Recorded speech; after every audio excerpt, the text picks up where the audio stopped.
What's up guys, hey, Anthony here at inGear, and we just got this Grizzly. We took it out on the road just for a brief second, just to make sure all the bells and whistles were working correctly after the installation. One of the things we didn't realize is that you do have to unlock each bike as they come, because they'll come with basically a governor on it, which is going to limit your miles per hour. And we wanted to change the volts to percentage so we can see what percentage the battery is versus the volts. I just prefer that. So we're just going to walk you through how to do that real quick if you've just picked up one of these bad boys. Hope you're excited. So here we go.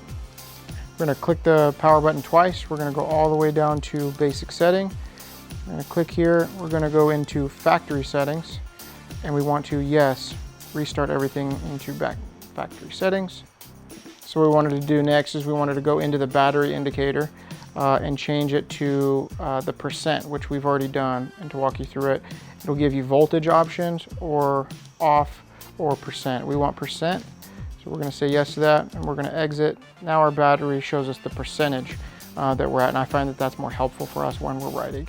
And so that's it. That's what you want to do right when you get your Grizzly. That's it. So that's two immediate changes that we've made to our display and the function of our bike, so that way we can take it up to max speed. So now we're going to go film some pretty awesome videos with this bike and test it to its max. We'll see you in the next video.